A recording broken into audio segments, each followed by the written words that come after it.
इसी प्रकार अन्य प्रसंगों को श्रवण करने के लिए महाराज श्री के एकमात्र अधिकृत ऑफिशियल यूट्यूब चैनल को सब्सक्राइब करके बेल आइकन को अवश्य दबा दें।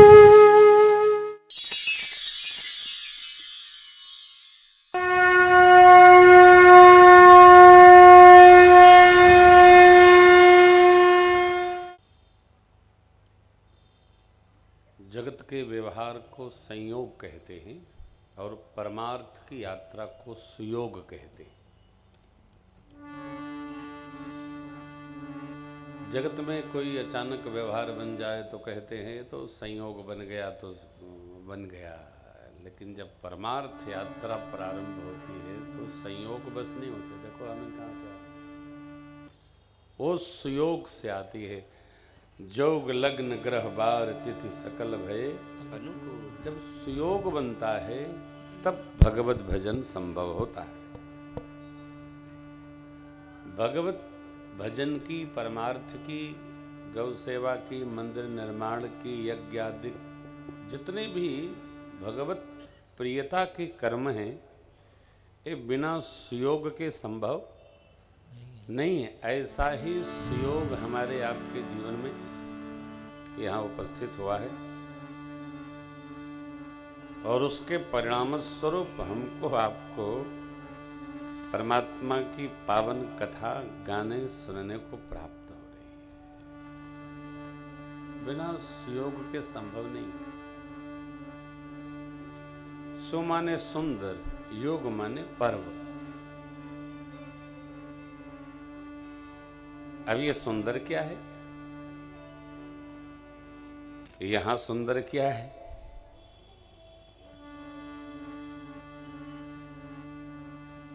भगवान की कथा सुंदर है, भगवान के उत्सव सुंदर हैं, भगवान का नाम सुंदर है। आप ठीक से देखें, चाहे श्री राधा कृष्ण जी हो, चाहे श्री सीताराम जी हो, चाहे भूत भावन भगवान शिव मां शिवा हो, सब सुंदर है।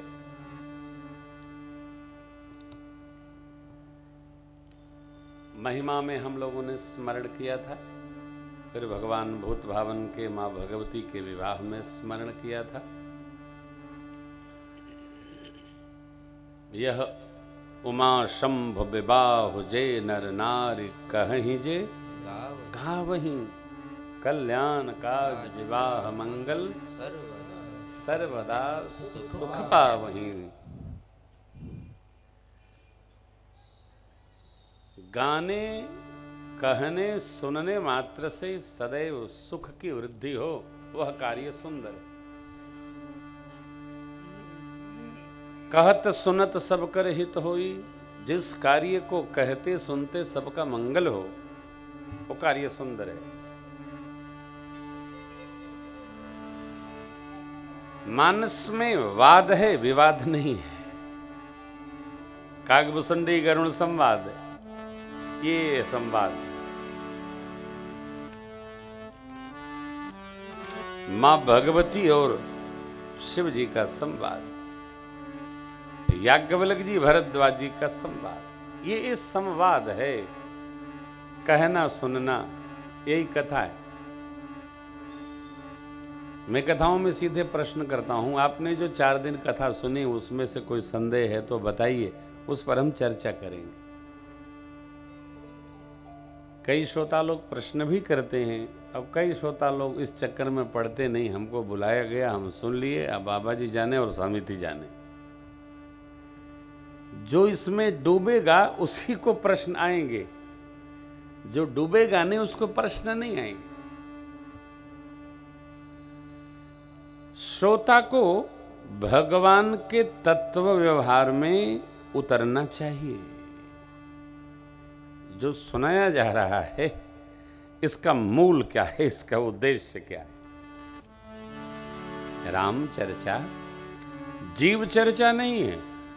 हाँ, राम जी ने जीव धर्म स्वीकार करके और जीव को प्रेरित कैसे किया जाए कि तुम यह करोगे तो धर्म करोगे।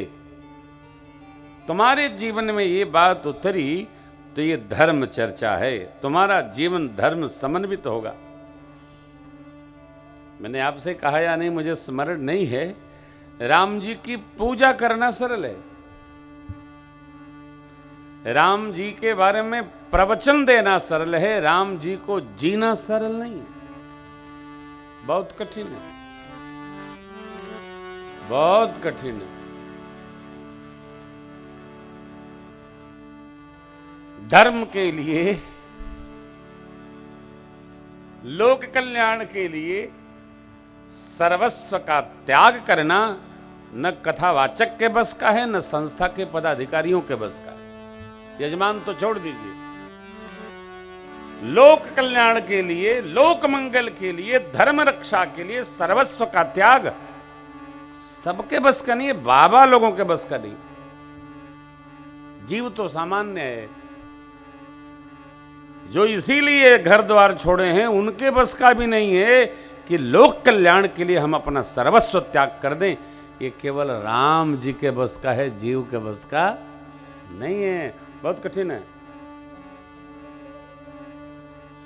मेरे राम जी एक पल लगा राज अलान समान। साहब यही कथा है आज, ये इसकी पृष्ठभूमि भूमिका है। गुरुकुल से पढ़कर प्रभु श्री अवधाए, एक यज्ञ ठाने थे महर्षि विश्वामित्र जी महाराज। राम जी को लेने श्रीधाम अयोध्या पधार गए। चक्रवर्ती जी महाराज अपने बच्चों से बहुत प्रेम करते हैं और प्रेम करना भी चाहिए। बच्चों से, परिवार से इतना प्रेम करना चाहिए कि दूसरा कोई आवे तो आपको देखकर उसको जलन हो। यही गृहस्थाश्रम है, प्रेम करना चाहिए। संसार में रहकर संसार के प्रति प्रेम करना चाहिए। कैसा? व्यवहार के लिए, जैसे प्रभु भाइयों के साथ करते। एक दिन भी 14 वर्ष से अधिक भगवान वन में नहीं रहे, इतना भाइयों से प्रेम करते हैं। ऐसा प्रेम चक्रवर्ती जी अपने बच्चों से प्रेम करते, प्रजा से प्रेम करते। ऐसा प्रेम करना चाहिए। लेकिन विश्वामित्र बाबा आ गए। क्यों आए? देखिए, चौपाई कहती है, विश्वामित्र महामुनि ज्ञानी।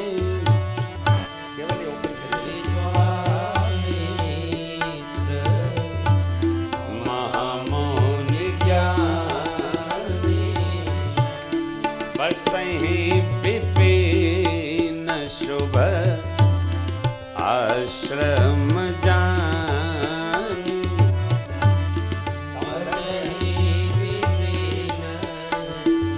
शुभ आश्रम जानी।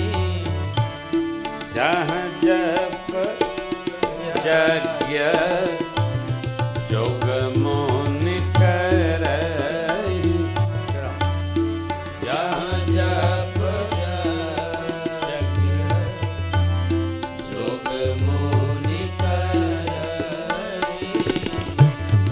अति मारे जसुबा मोहि दर।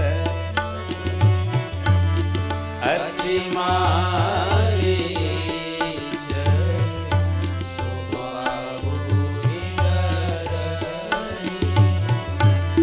गाधी तनय मन चिंता व्यापी। गाधी तनय मन चिंता व्यापी।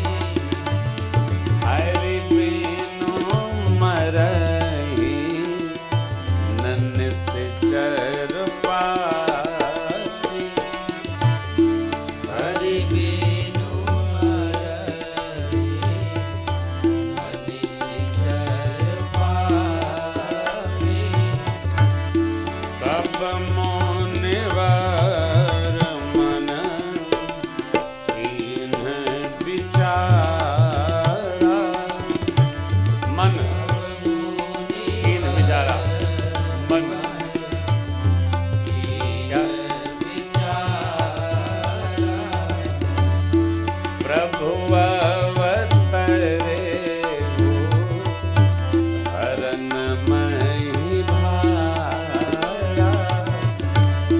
प्रभु अवतरे हो हरन मही भारा। एहो मीस देखऊं पद जा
महामुनि ज्ञानी विश्वामित्र बाबा बक्सर में जिनका आश्रम है सिद्धाश्रम। मुनिवर मन कीन्ह विचारा क्या प्रभु अवतरेहु हरन मही भारा। सतावहि मोहि असुर कब यज्ञ आहुति समर्पित करने जाते थे तब। अब ये चार बात कहाँ विचार हुआ? तो मन में हुआ। मन में कब हुआ? तो जब ध्यान में बैठे तब हुआ। जब हम प्रातः काल उठकर चुपचाप हाथ पांव धो के, आसन हो तो वासन, नहीं हो तो बासन, जहां है वहीं बैठिए। 2 मिनट, 3 मिनट, 5 मिनट, 10 मिनट बैठे ही रहिए और यह चिंतन होने दीजिए कि क्या हो रहा है, क्या होगा। इतना अपराध प्रातः काल अवश्य करना चाहिए जो भगत है। चुपचाप बैठिए। दिन भर तो खटखट लगा ही रहता है।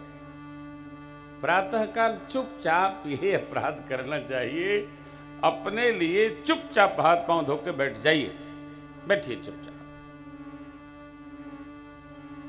उस समय जो सेंसेशन, संवेदनाएं भाव जगत में उपस्थित होती हैं, उसका आनंद जो आपको प्राप्त होगा उसको आप न लिख सकते हैं न बता सकते हैं।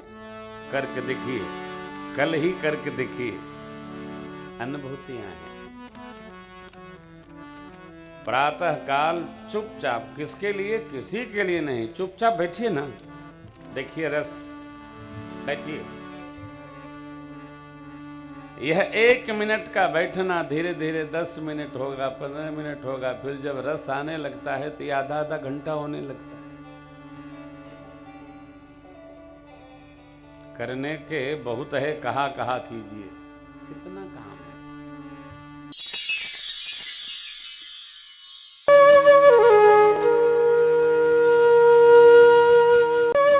इसी प्रकार अन्य प्रसंगों को श्रवण करने के लिए महाराज श्री के एकमात्र अधिकृत ऑफिशियल यूट्यूब चैनल को सब्सक्राइब करके बेल आइकन को अवश्य दबा दें।